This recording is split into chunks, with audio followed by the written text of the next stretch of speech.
Hello, it is just me today. I'm sorry if my voice is a little raspy. I woke up with a mild sore throat, but I want to dive right into things. So, if you couldn't tell from the title of the episode, it is goodbye for now, mainly on the podcast, ideally on Instagram, and I don't want it to be a forever thing. I don't like closing the door forever, and I don't want to commit to a specific timeline for when I will return. But what I do want to discuss on this episode are the factors that have led me to this decision. It is nothing dramatic or big, really, but I also want to talk about one of the main motivators that left a huge imprint on me. I should probably take some water. And it's Michaeleen Doucleff's latest book, Dopamine Kids. So Michaeleen is the author of one of my favorite books, Hunt, Gather, Parent, and we had her on the podcast a couple of years ago to discuss parenting styles within traditional cultures. And in this book, it's 2 parts evidence on what dopamine actually is and how it works on the brain, specifically when it comes to things like ultra-processed foods, addictive apps, screens, and video games, and other kind of like she calls them low-value, shallow habits. But also, it's a practical guide for how to swap out these low-value habits with higher value habits. So I have a lot of notes for today's episode. I want to make sure I don't miss anything crucial before I say see you later officially. Man, I really hope my voice improves on this episode because this is like the only day and time I have this week to record it. So please forgive me. I hope I don't sound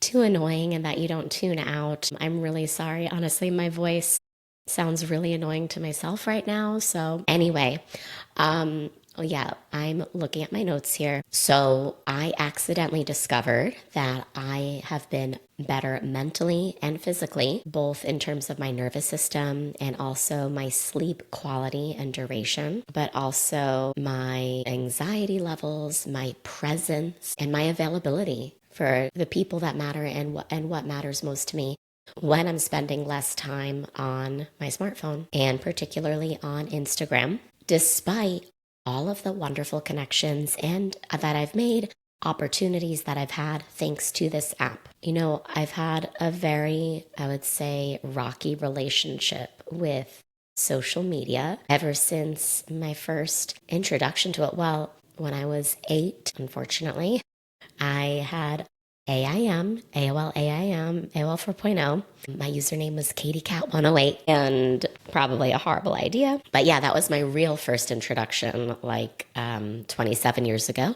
But then fast forward to high school, it was MySpace, then Facebook, then finally Instagram. I still have never had a TikTok. Proud of that, but I can't say I'm very proud of how I have been using or abusing Instagram. I absolutely think these apps can be used for good, and they are. I really can't hate on apps. They're not inherently bad.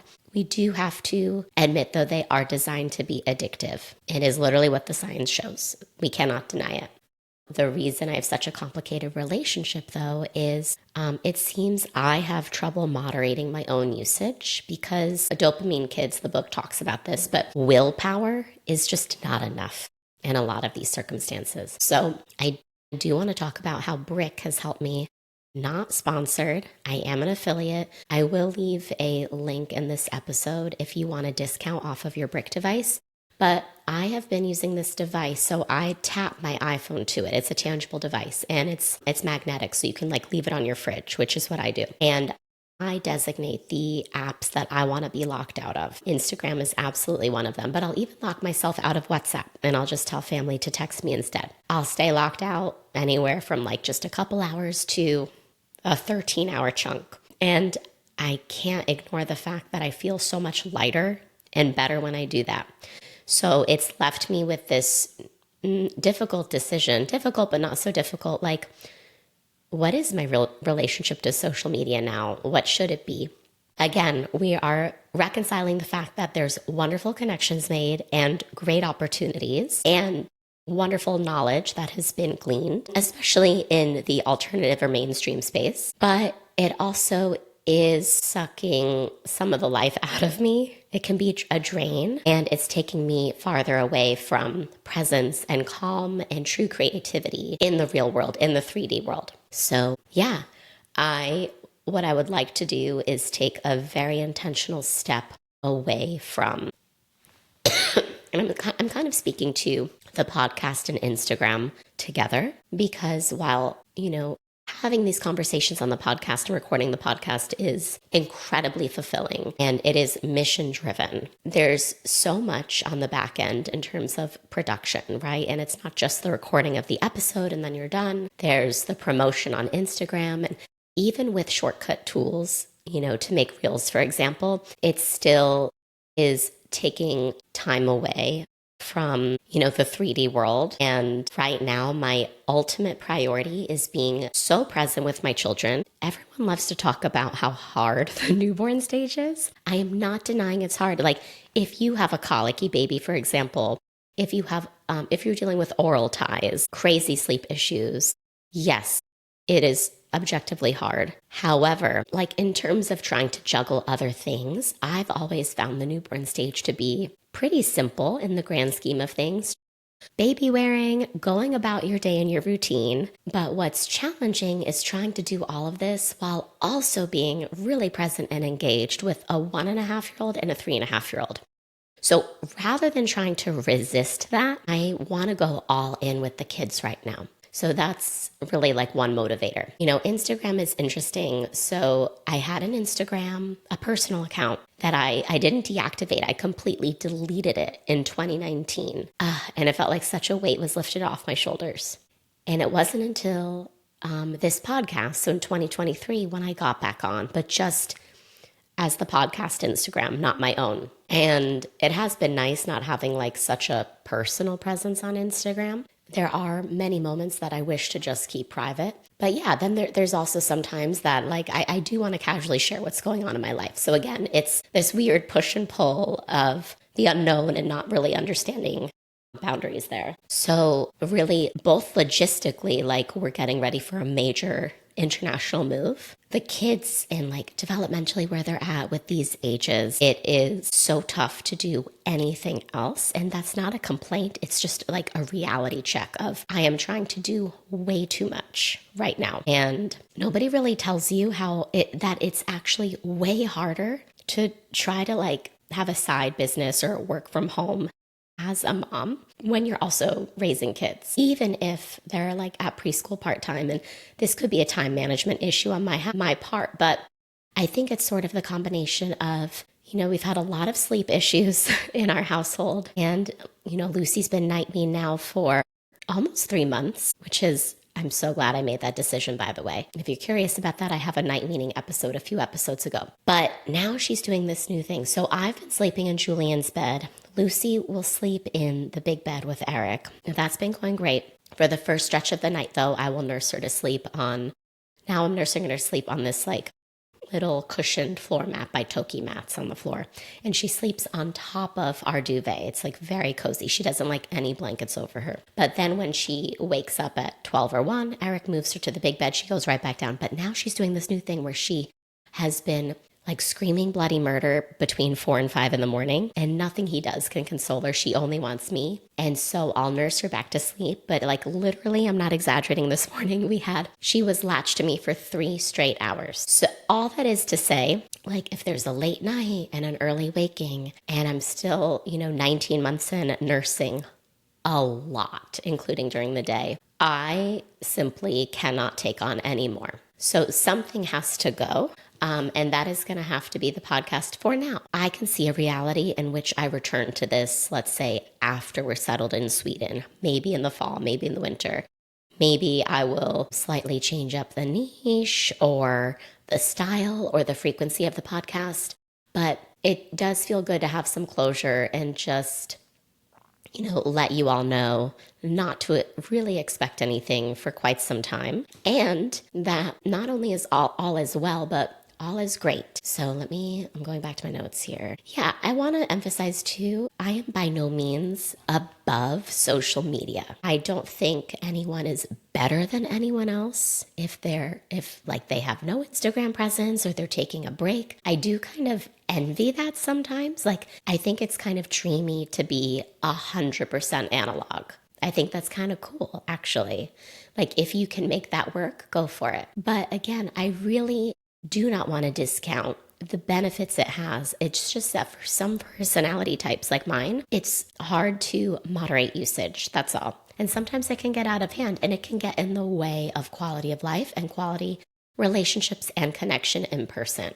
I do think it is wise and strategic for businesses, especially nowadays, to be on Instagram. If you can find a way to not be on Instagram and be successful with your business, by all means, go for it. And I think it's also nice and fun to keep up with friends and family this way. I'm also not going to shit on social media entirely because thanks to Tinder, an app, my husband and I met just over 6 years ago, and we were 5,200 miles apart. So I absolutely have apps to be thankful for, But when you are on the apps, you do have to accept the bad with the good. And unless you have very strong guardrails in place, which help you to remove these dopamine magnets, which the book Dopamine Kids talks about, it's easier said than done, right? So going back to my kids and these ages is a realization I've learned, and this might resonate with you if you are a mompreneur or a small business owner, a work from home mom, whatever title you have. I do think that your kids' temperaments and their ages play a huge role in your ability to juggle anything outside of that, like work-wise. So if you have kids who are able to nap independently, they're not light sleepers, they are a little bit older and they don't have to be supervised as much, then yeah, you can.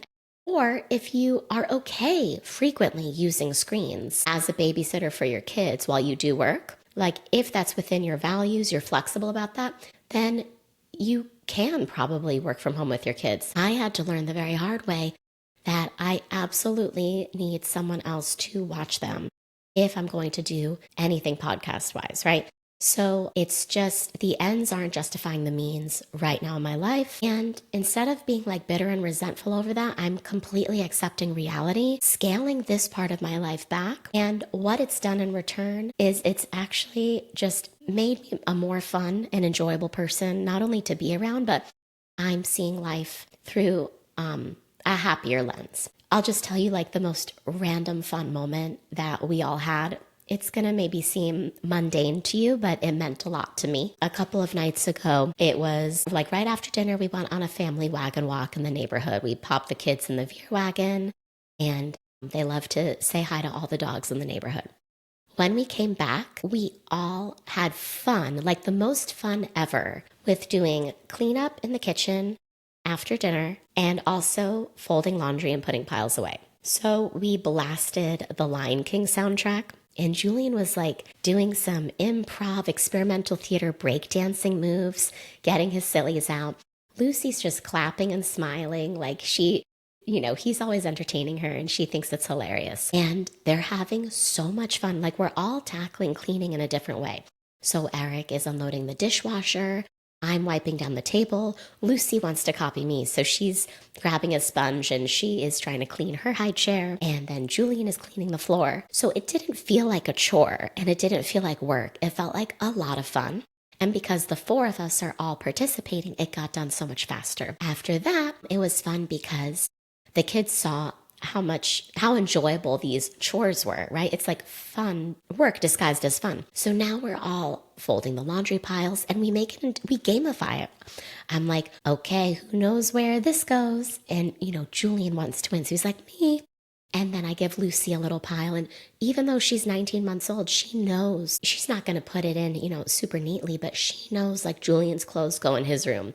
And maybe right now she's just putting it on his floor. That's okay. I always look for like participation over perfection. But Eric and I were like, God, that was like so fun. And, when I was really grinding away and working a lot, it would look like me kind of, sequestering myself to the room and like, okay, just like gotta get a few emails out. I need to respond to some comments, right? Because one thing leads to another. It's never just the recording of an episode. It's also, oh, I need to get back to this person. I don't want to leave this one hanging. And even though these conversations are so fulfilling and so rewarding, and I think my personality type is I'm a connector. And if you're in the private community, then I love connecting people both within there, but also when someone has a very niche need and they need a certain specialist whom I know and trust. I love connecting them. So I'm a connector, but also I really enjoy helping people whenever I can and seeing the progress that takes place and how it's changed their lives. So, and I don't love like just leaving people on red. So it's hard to step away and not have these thoughts constantly going through your head, like this low level sort of drum of, oh, what's next? Or what did I miss?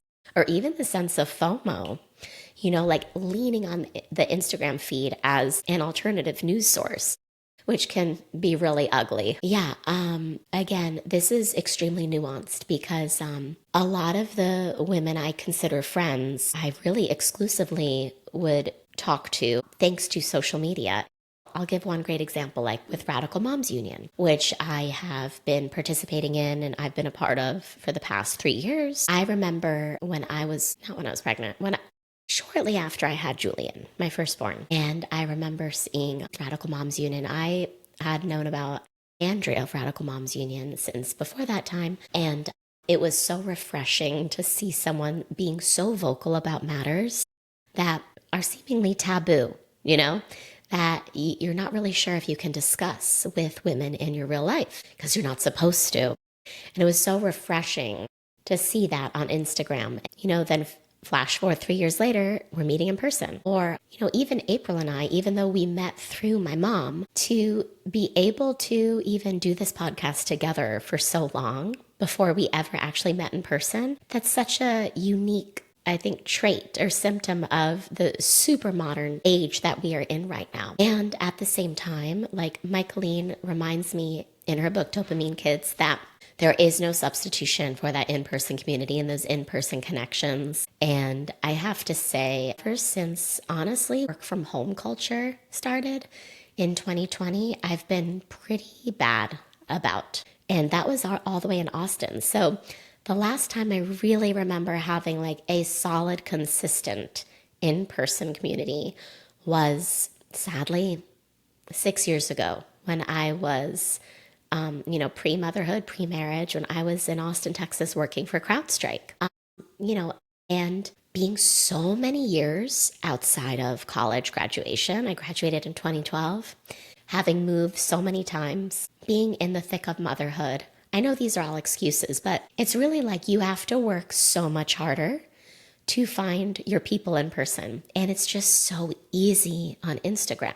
So then it's like, okay, I'm really talking it up. So like, why would I leave something that's so good? Well, a lot of it does have to do with what Michaeleen explains in the book, which is for so long, we've been told a lie about what dopamine is, right? And we've been told that dopamine is what gives us pleasure, whether it's like biting into that chocolate chip cookie or scrolling on our phone, watching binge watching on Netflix. But dopamine isn't actually giving us pleasure. The science has revealed that it gives us motivation. The problem is we're chasing motivation. So we're like more determined than ever to do something, right? But there's never like this closing of the loop. It's almost like, how kids, they just want to keep watching. If they're watching a show, especially these modern shows, which I discussed with Andreino Rosales a few episodes ago, but these shows, like they never really fulfill a need. They never really close a loop. So it's like they just want to keep watching, like when Netflix auto plays the next show, right? And with these apps, and just like with video games or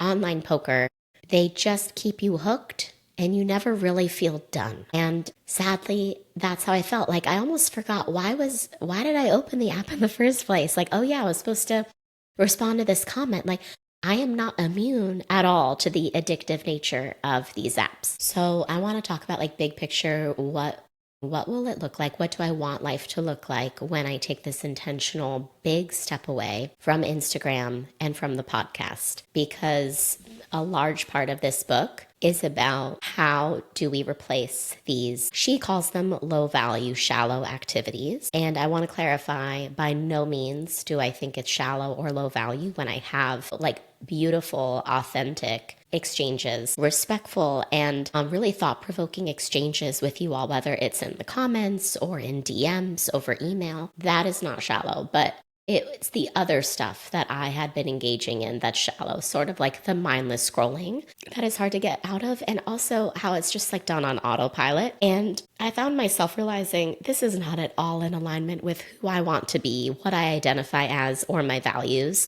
I also felt very hypocritical. I am working, and Eric and I are working so hard to be intentional parents, set our kids up for success in an environment in which they do not have access to or temptation to reach for dopamine magnets that would put them in these positions. Yet I am doing this to myself, bringing my phone with me to the bathroom, like constantly. It's the dopamine, right? The motivation that's constantly causing me to have this urge I can't even explain to open my phone. And like the only way around it has been that brick device, I'm telling you. But, so there's a lot to be said for doing things with your hands. Whether it's, I've never been into crafting. I have a deep respect and appreciation for those who craft. I really do.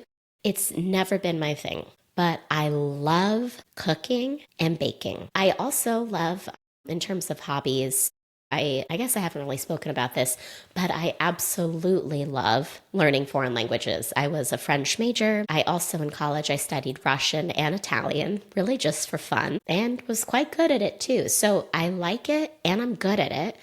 And what's like the most important language for me to refine now? Swedish. My comprehension of Swedish is much better than my speaking, which you could say for, if you've ever learned a foreign language, that's usually how it goes, right? Like in the early stages, you will always understand better than you can speak. But I found myself having these very humbling moments when, so Julian will be 4 in a few months, and he and Eric still exclusively speak Swedish to one another. Like Eric never breaks character. And, I'm just having this light bulb moment where like, okay, so there's like a good amount of what they're saying that I actually don't understand now. And I'm like, that's not okay.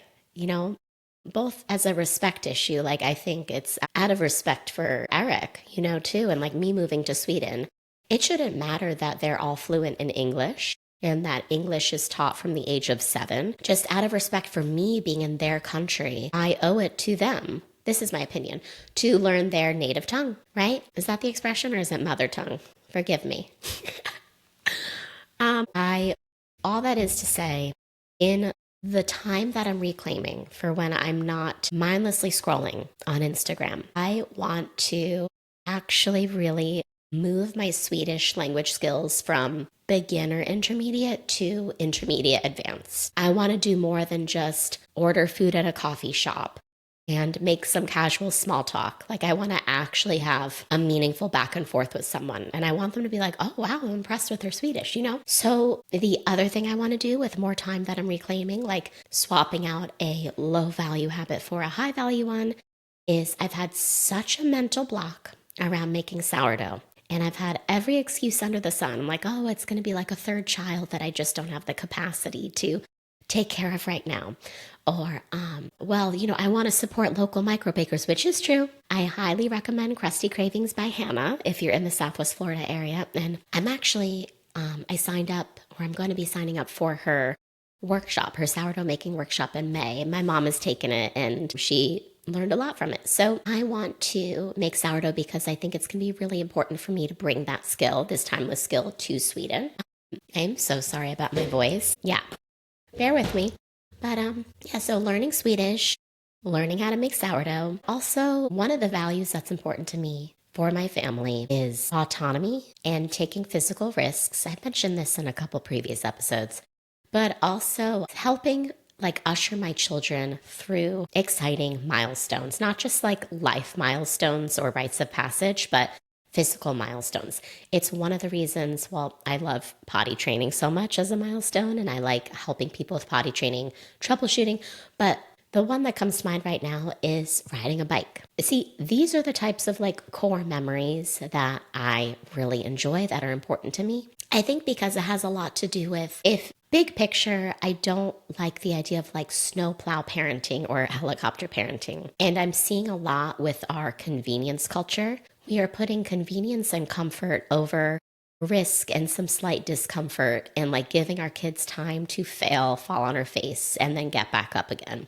I think this is like a lost art. And I'm seeing there's a lot of crutches used for just basic everyday skills across like all facets of life. And I want to make sure we still give time and space for our kids to learn things the authentic way. Like when you break down how to ride a bike fundamentally, like ultimately you must learn balance first, right? So when Julian was 2, we started him on the balance bike. We could have done it earlier. We tried. He wasn't that interested. At 2, he picked it up immediately. And he's clearly ready for a pedals bike. So I want to graduate him to that, and maybe even like work on rollerblading, And then for Lucy, I want to see her on the balance bike, and I want to basically encourage them that is really how kids gain confidence and self-esteem. And that is translated into so many different facets of life, not just on the bike, but when it comes to like in years from now.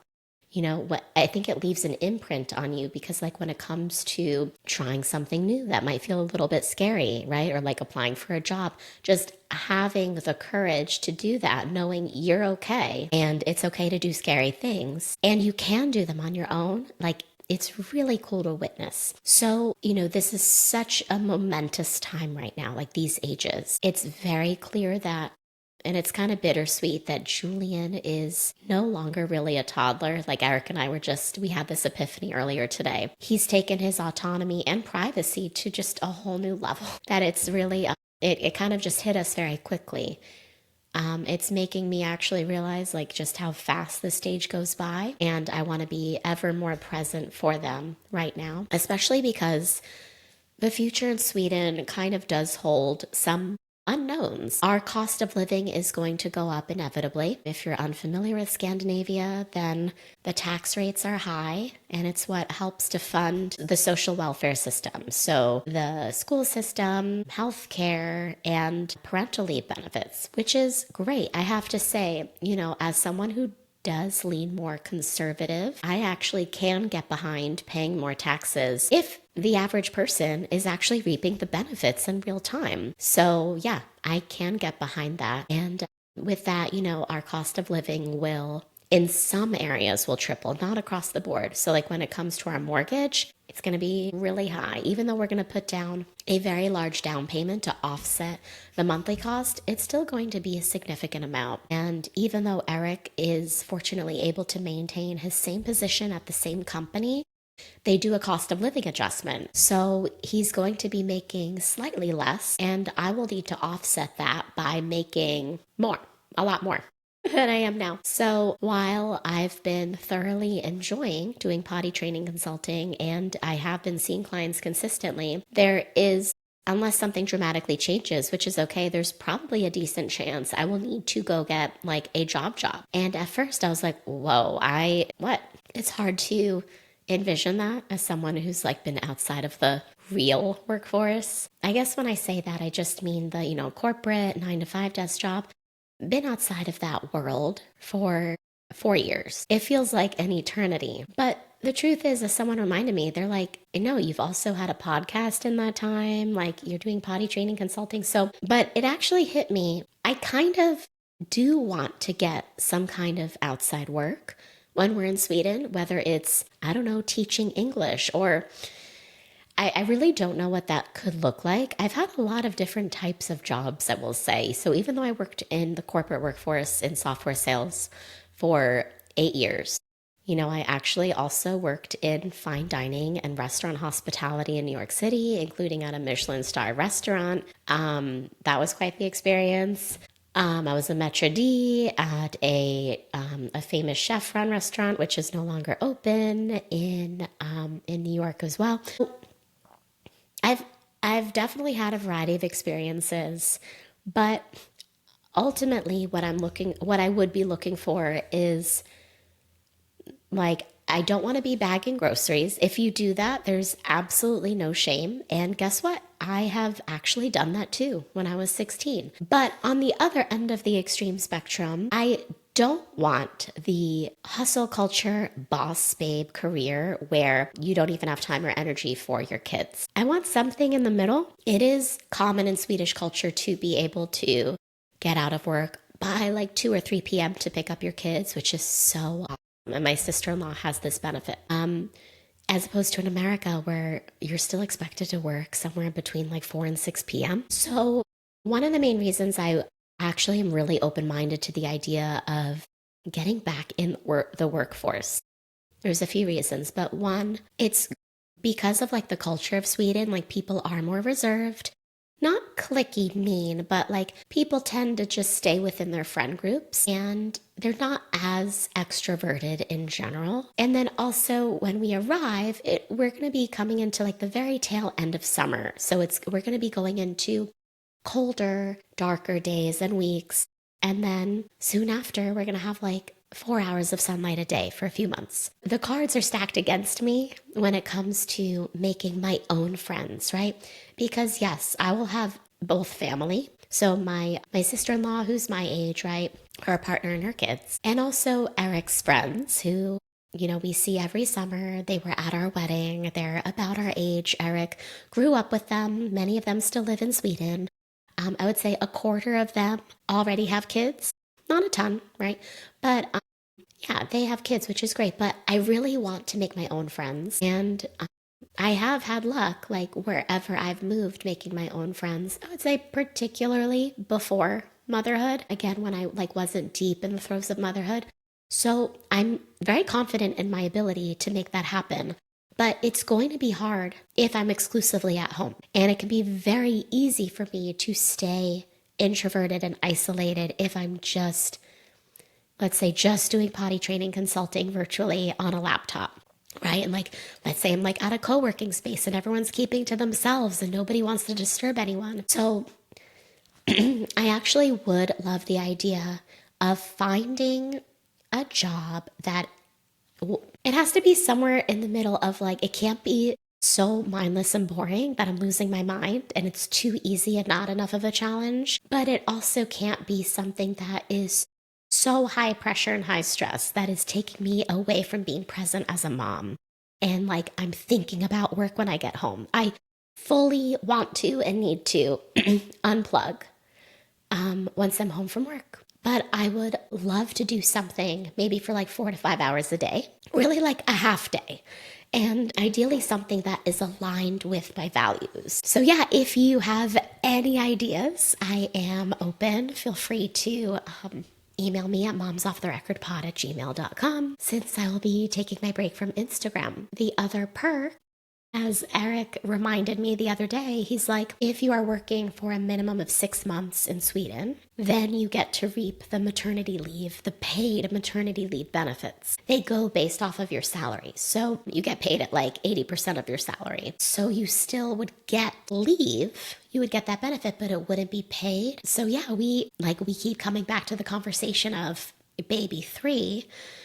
So who knows, like, sometime it's such a wide range, like who knows, maybe at the end of this year or all the way sometime into 2027 we might start trying for a third. But I do think a lot of it will be dependent on the work situation in Sweden, ideally, and like just not wanting to rush into things really. So yeah, just some life updates as of this recording, which is just shy of a week of this episode going live. We just received a notification from Eric's immigration attorney that his United States naturalization interview has been scheduled. And of course, they didn't tell us the date. They said, we just sent a letter in the mail. We can't, like, it's not that the attorneys are hiding it from us, but it's USCIS. Who knows the date? So we have to wait like a week or two, but it's really exciting. It means things are moving along. This is the penultimate step before his swearing in ceremony. You might be listening to this like, wait, what? I thought they're moving to Sweden. Why does he need to become a US citizen if they're moving there? Great question. Long story short, we're not like permanently tied to Sweden. So yeah, the idea is to settle down there and stay there long term.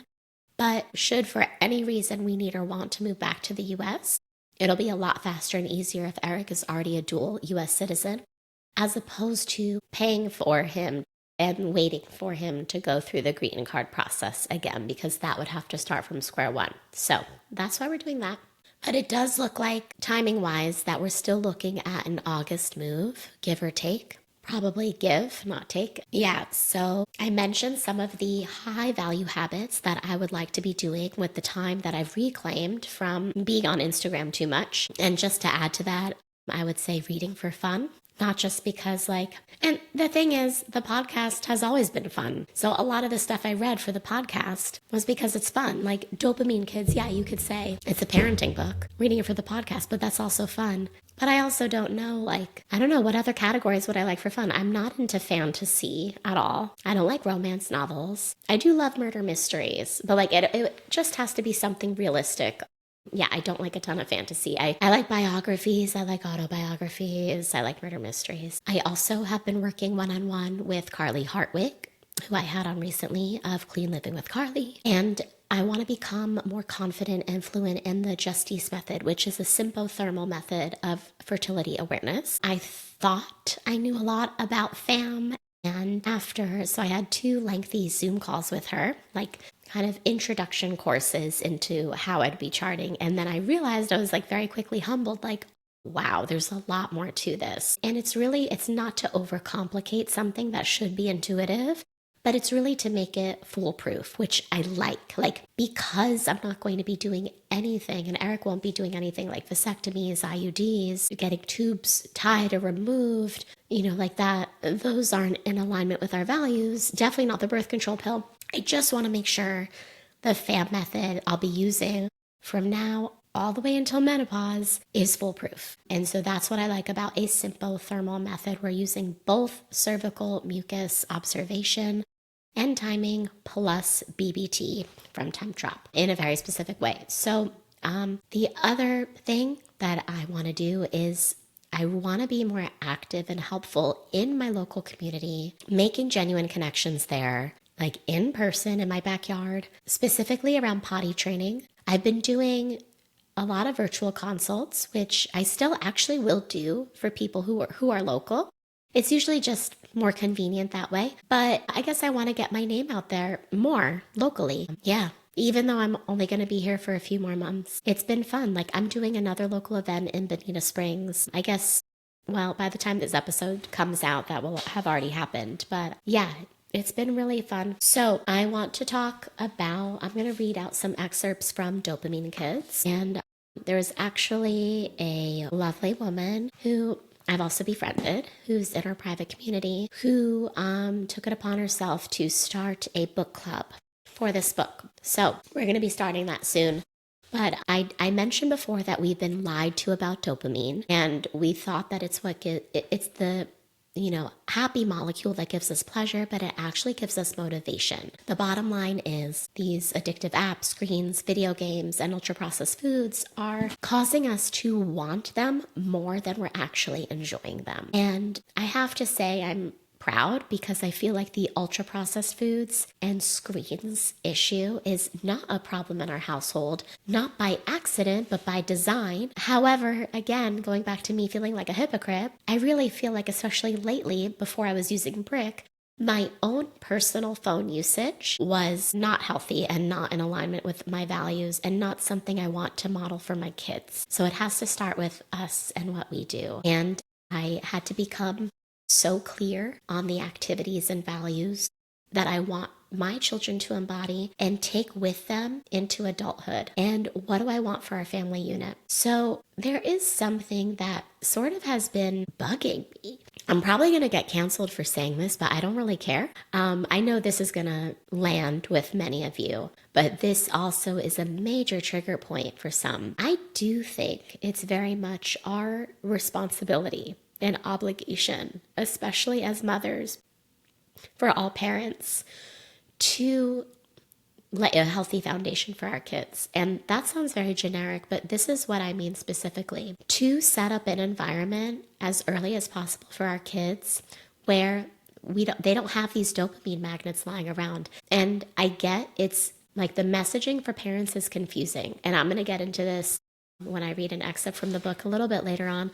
But we've been told that with some of these dopamine magnets, like these cues or these signals that are pulling us towards these dopamine drivers, right? We've been told that they can be neutralized and that like through exposure, they won't have a strong effect on kids. That's been debunked. And how can we expect our kids to make the smartest, healthiest choices when it comes to the foods they're choosing to eat or the activities they're using? If we now know that there are certain foods and activities that are more addictive than others,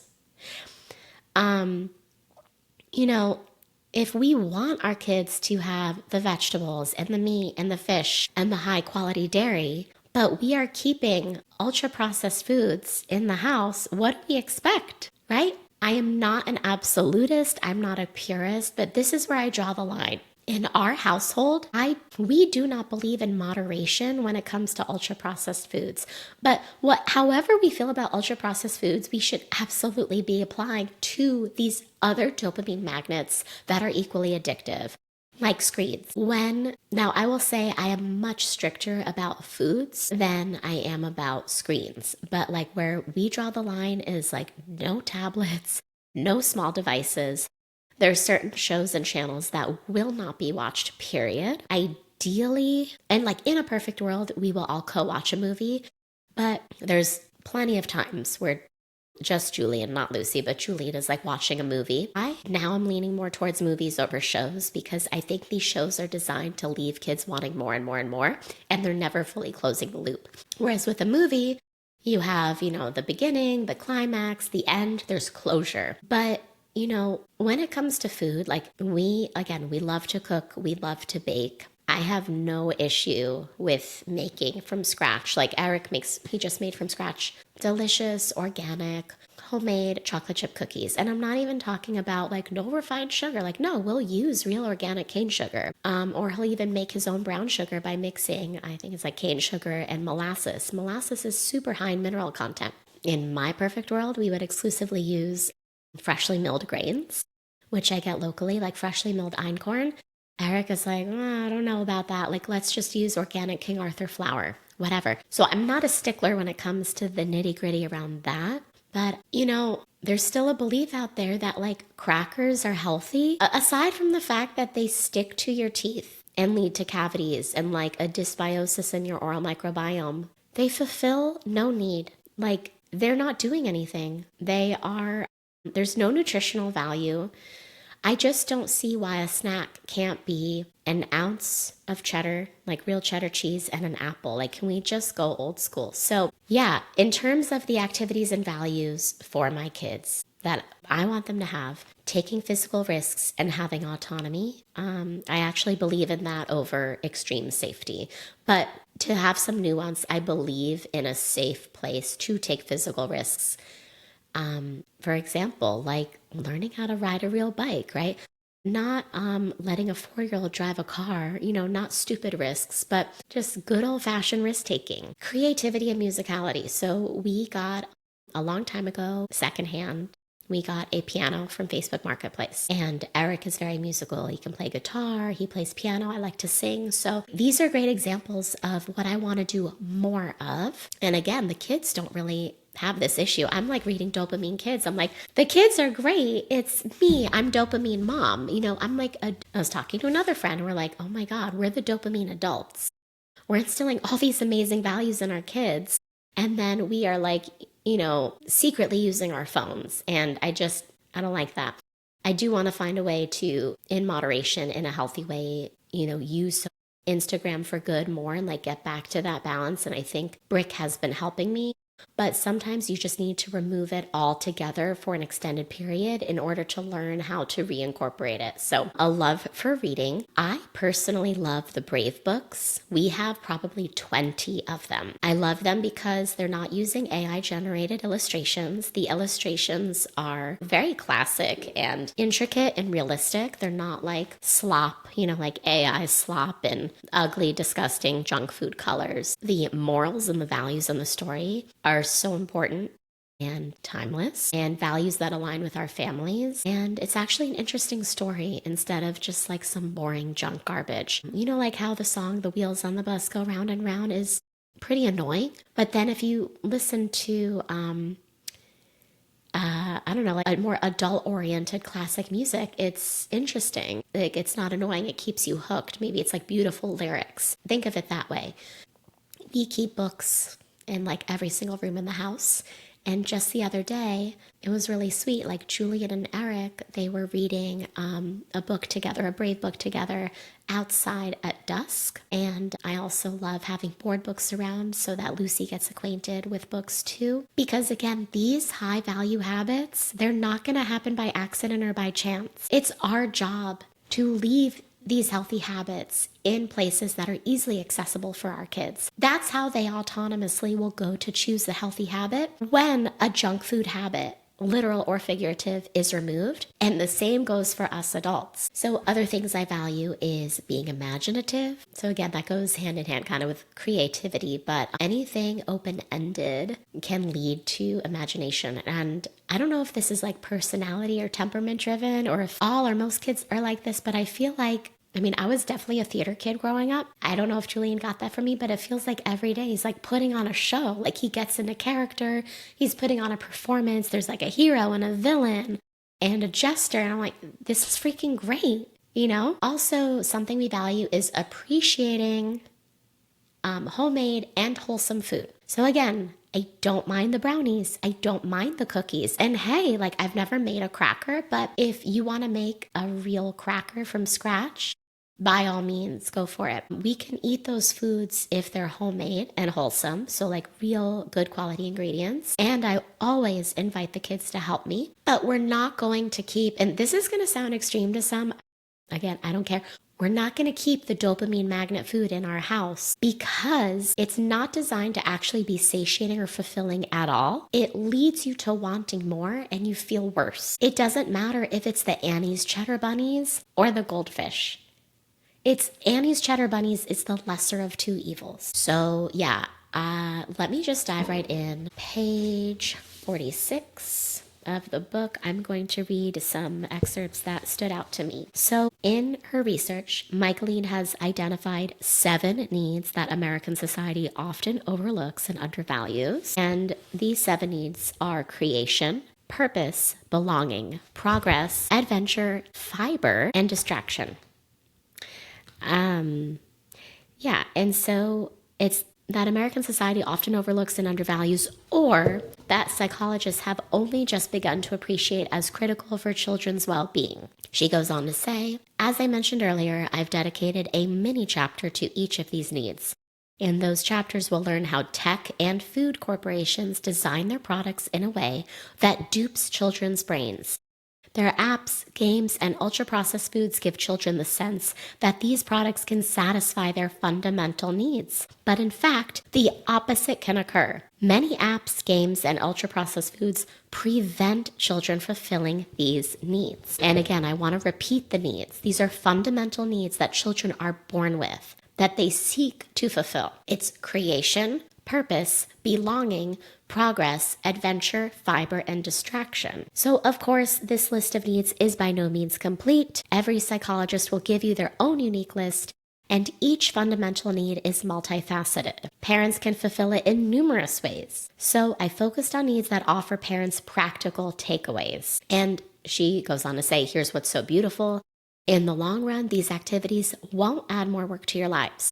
In many instances, there'll be less work for a parent than policing and monitoring screens or a kid's consumption of ultra-processed foods, because these activities help children develop into independent, productive, and healthy adults. I thought that this was important because it very clearly lays out, okay, this is what children want. right? So now we know what their end goal is. And it's not about, because I think there's this common misconception like kids just need to be bored. Like they should just sit there in a completely empty room and twiddle their thumbs until they go mad. But in another part of this book, she's like, no, like that is not the answer. When you're removing a dopamine magnet, such as a TV show or an ultra processed food, whatever the dopamine magnet is, you must already have the high value replacement ready to go.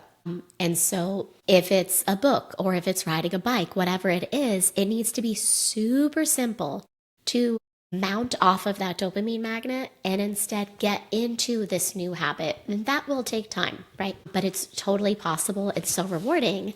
And I feel like, okay, this is very relevant for adults too.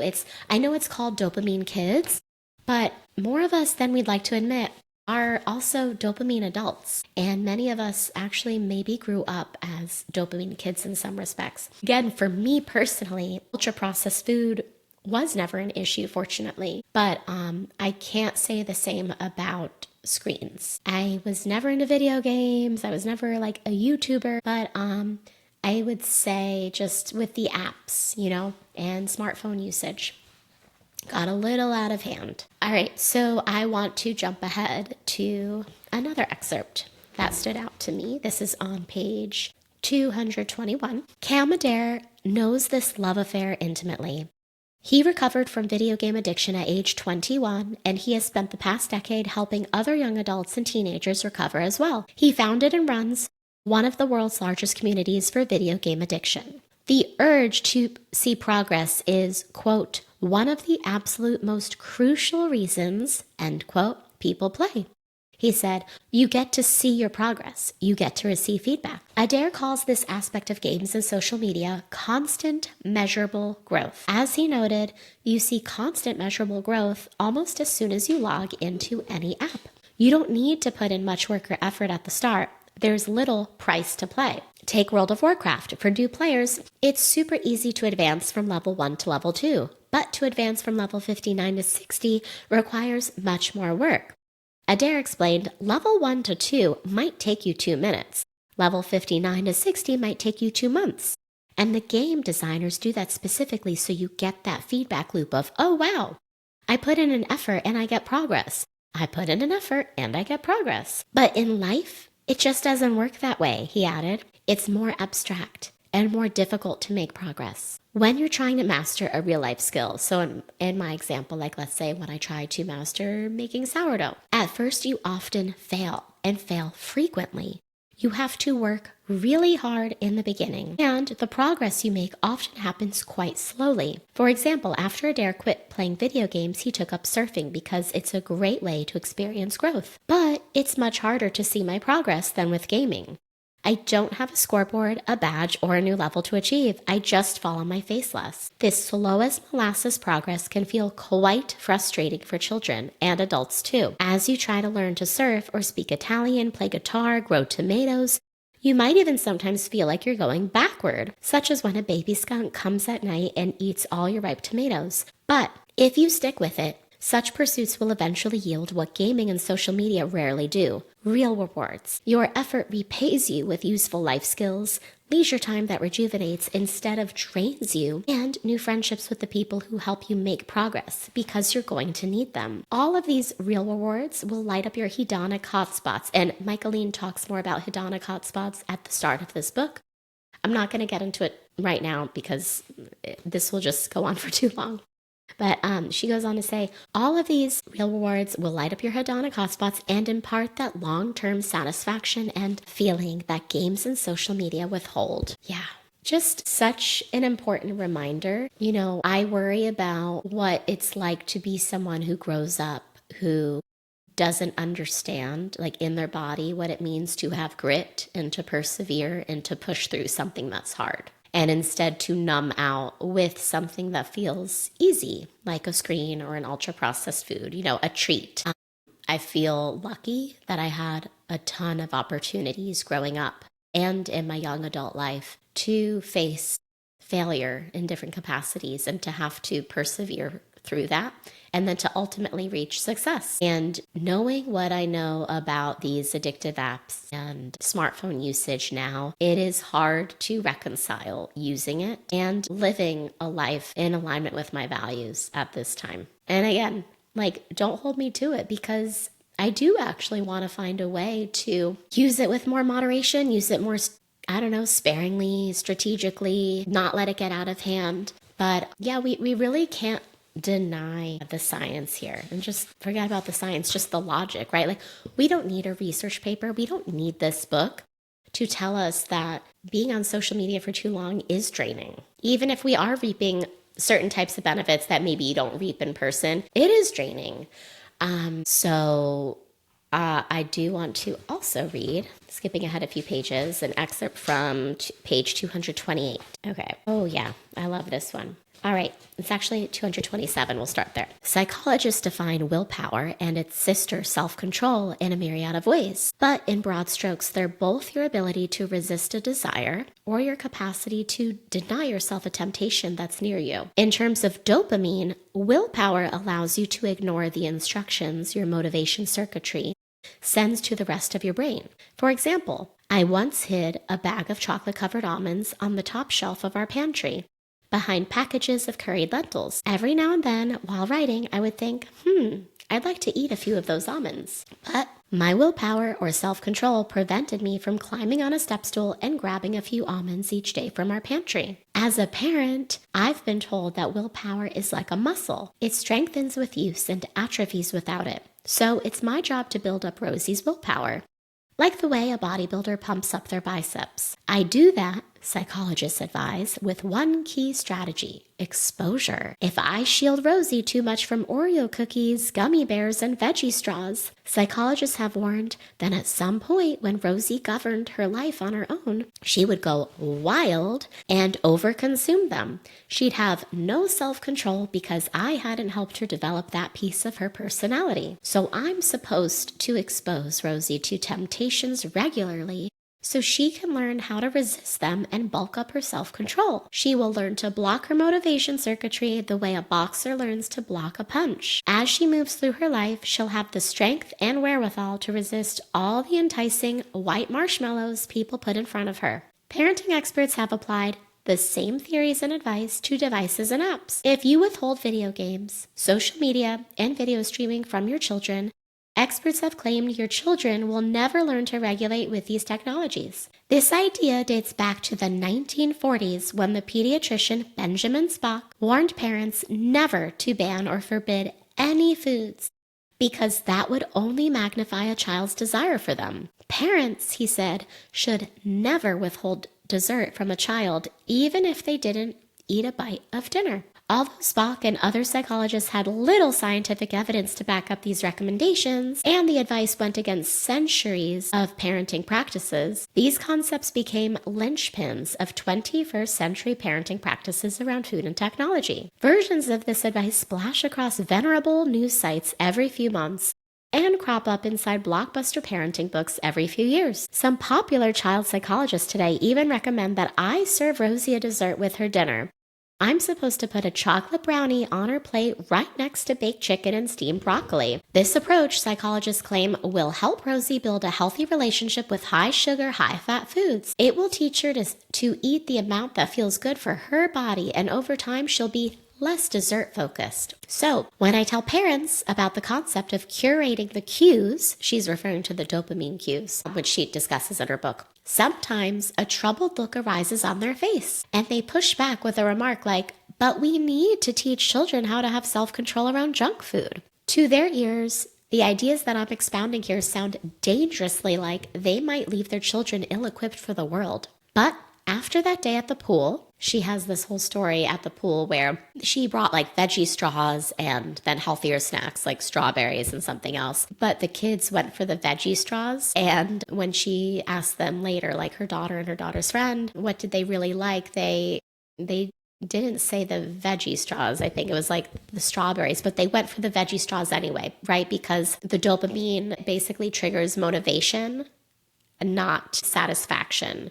So they were motivated to have the veggie straws. They were like the most, calorie dense, but like just of empty calories. Yeah, so again, it's messing with like the circuitry in your brain. It seems a little bit counterintuitive. You would think that they would want the strawberries because they actually like them more. Okay, so But after that day at the pool, I started to pay close attention to Rosie and my husband at meals with snacks. And I began to see that this strategy of exposure was not working at all. If anything, exposing Rosie and Matt to ultra-processed foods only made them eat more of them. So I decided to run a series of follow-up experiments to the veggie straw one. At dinner, I filled Rosie and Matt's plates with wonderful whole foods such as wild rice, curried beans, and fresh cucumbers. Then I would place an ultra-processed food option on the table as well, like a bowl of corn chips or a basket of baked dinner rolls. Then I would simply watch them eat. Every single night, both Rosie and Matt behaved in identical ways. Matt is her husband. They both ate all the ultra-processed food and then picked up the whole foods, leaving a large amount of it on their plates. Some evenings, Rosie would fill up entirely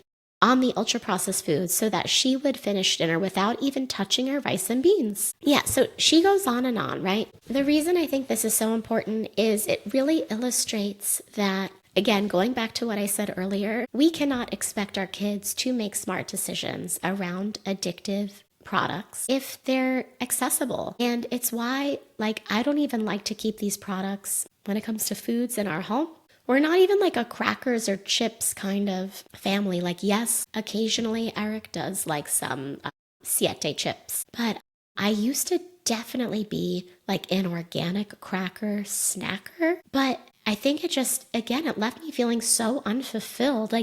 Truly, an ounce of real, raw cheddar and an apple is so much more satisfying than even the most organic and healthiest crackers. I have seen this in my own kids. So even though we keep these ultra processed food or these dopamine magnets outside of our home, I can see that if they're around them and they're being offered them or they see other kids eating them, unfortunately they're more curious about them and they want to try them. And then I don't honestly see how that's benefiting the child or the parent. And then parents are wondering why is my kid a picky eater? I mean, because I think that this is so complex. I'm not talking about ARFID at all, but just for your standard picky eating, one of the many possibilities can just be environmental. If they have easy access to and they're offered these foods, not only are their bellies going to be filled up and they're not going to have a chance to eat the whole foods you want them to eat, but their taste buds are now primed for those very unnatural addictive flavors. So out of sight, out of mind, why introduce it at all? Yes, they're going to be exposed to it later, of course, but I do think it matters. I've heard this a lot where it's it doesn't matter. Just give it to them now. I had it, or it doesn't matter because they're going to get it anyway at school. No, I think it does matter to lay a healthy foundation. We're trying to give our kids the tools to make smart decisions. We're trying to prime their taste buds in a certain way and curate their environment so that autonomously they will, maybe prefer the apple in the future instead of the Doritos Munchie Mix. So yeah, I think it matters with screens, with, again, I don't think this just extends to kids, like Dopamine Kids. It's about the adults too. So this was confronting in a great way for me. I'm really excited for the book club that we are going to have within the private community. And yeah, I just wanted to end with how to stay in touch if you so desire. So once this episode airs, I would like to be off Instagram for an extended break. I still would love to hear from you. If you have questions or stories you want to share, comments, feel free to email me, momsofftherecordpod@gmail.com. I will also take a look at Spotify comments. And what else?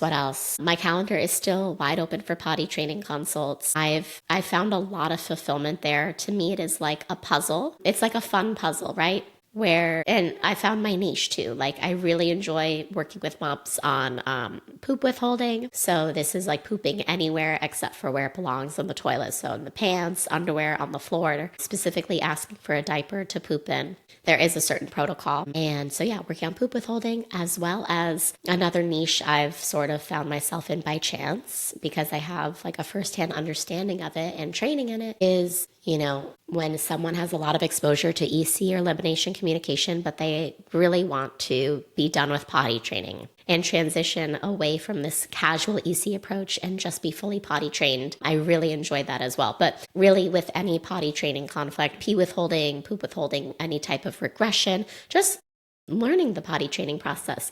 My calendar is open for virtual bookings. I've actually worked with several of you thanks to the podcast, but also some in-person networking, community events locally. That's been great. So yeah, I am still very actively taking clients in that regard. And what else? The private community is still open. Think of it as it's really like an active forum. Pretty much every single day, there's threads that are popping off. We've covered just about every single non-mainstream birth, pregnancy, and motherhood related topic you can imagine. There's a few dozen of us in the membership, and thanks to a member who suggested this to me, and I was like, that's a great idea. If you want to initiate that, I endorse it. So she took it upon herself to create an optional WhatsApp group for members only, which I'm also in. And that is a more light, casual way for community members to stay connected over on WhatsApp, where we will exchange, more personal life updates, photos, etc., that we wouldn't necessarily put in the forum over on Mighty Networks. So potty training consults, private community on Mighty Networks, shoot me an email. And yeah, I hope I didn't ramble for too long. Solos are tricky. I really wanted to stay on task here, but I think big picture, the book Dopamine Kids kind of wove in nicely with my announcement of taking a big step back, both from Instagram and the podcast, because it left such an imprint and impression on me. And I think it really solidified in words what I was assuming and feeling, but it backed it up with science and evidence. And a large part of, I think, Moms Off the Record, what it's become, evolved into, maybe what it's always been, is the intersection of maternal intuition and compelling evidence. And I mean, that's exactly what this is. So I'll leave some links in the show notes, including the discount to Brick, because for me, locking myself out of apps or deleting apps from my phone, that wasn't enough. And believe me, I've actually toyed with the idea of getting a dumb phone. I fantasize about it. I would love to go back to the 2002, maybe not the 2002 Nokia cheapy plastic phone. That one's kind of a pain in the ass, where you're pressing a key a bunch of times to get the letter number you want. But honestly, a flip phone, I really do think back. My first ever smartphone I got, I was 20. It was a BlackBerry. Then when I was 21, I got my first ever iPhone. I was a little bit late to the game. It was 2011. Again, I don't want this to come across as like sounding ungrateful, bashing social media. I think the nuance here is I had to be introspective and honest with my usage of it and how I felt like it was taking over my life in a really weird way. And I want to learn how to use it more responsibly and sparingly, but also, and I can't ignore the fact that I felt just this sigh of relief, a lot more fulfillment from being away from the apps, even though I have them to thank for a lot. Yeah, it's a really tricky situation. I would love a world in which I'm able to continue with potty training consulting without any social media. If that's even possible in 2026, I don't know. If you have an idea, you tell me.